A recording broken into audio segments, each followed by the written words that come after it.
সম্প্রতি স্বাস্থ্যগত কারণে সংবাদের শিরোনামে এসেছিলেন খ্যাতনামা চলচ্চিত্র নির্মাতা সৃজিত মুখার্জি। এক সপ্তাহ আগে তিনি অসুস্থ হয়ে হাসপাতালে ভর্তি হয়েছিলেন। এখন তিনি সম্পূর্ণ সুস্থ, তবে এবার ব্যক্তিগত জীবনের গুঞ্জন নিয়ে ফের আলোচনায় তিনি। টলিউডে কান পাতলে শোনা যাচ্ছে সৃজিত নাকি আবার এক বিদেশিনী অভিনেত্রীর সঙ্গে প্রেমের সম্পর্কে জড়িয়েছেন। সেই অভিনেত্রী আর কেউ নন, বরং টলিউডের পরিচিত মুখ আলেকজান্দ্রা টেলর। বাংলা সিনেমায় ইতোমধ্যেই আলেকজান্দ্রা বেশ কিছু কাজ করেছেন, ফলে ইন্ডাস্ট্রির অন্দরেও তার চেনাজানা অনেক। সম্প্রতি কিল বিল সোসাইটির প্রিমিয়ার অনুষ্ঠানে সৃজিত এবং আলেকজান্দ্রাকে একসাথে দেখা যায়। সেখানে তারা ঘনিষ্ঠভাবে কথা বলছিলেন। এমন একটি ভিডিও সোশ্যাল মিডিয়ায় ভাইরাল হয়। তারপর থেকে শুরু হয় গুঞ্জন, তবে কি তারা প্রেম করছেন? নেটিজেনদের একাংশের মতে তাদের আচরণে বন্ধুত্বের চেয়েও বেশি কিছু আছে।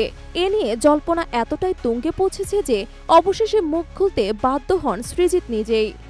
ভারতীয় এক সংবাদ মাধ্যমে তিনি জানান, আলেকজান্দ্রা আমার খুব ভালো বন্ধু, অতএব প্রেমিকা নয়। সে খুবই শিক্ষিত এবং বুদ্ধিমতী মেয়ে।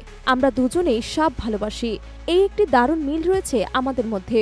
ও আগে একটা পেট শপে কাজ করত। নতুন কোনো প্রজেক্টে আলেকজান্দ্রাকে নেওয়া হবে কিনা সেই প্রসঙ্গে সৃজিত জানান, আমরা কিছু বিষয় নিয়ে আলোচনা করছি, কিন্তু এখনও তার জন্য কোনো নির্দিষ্ট চরিত্র ভাবিনি। তবে এর আগেও শোনা গিয়েছিল সৃজিত নাকি তার স্ত্রী মিথিলার সঙ্গে এখন আর থাকেন না, যদিও সেসব গুজব দুজনে কখনো প্রকাশ্যে স্বীকার করেনি। এবার প্রেমের নতুন গুঞ্জনকেও একইভাবে উড়িয়ে দিলেন সৃজিত। সব মিলিয়ে প্রেম নয়, বরং এক বন্ধুত্বপূর্ণ সম্পর্ককেই সামনে আনলেন সৃজিত মুখার্জি, যা মিডিয়ার বাড়াবাড়ি বলে মনে করছেন অনেকেই।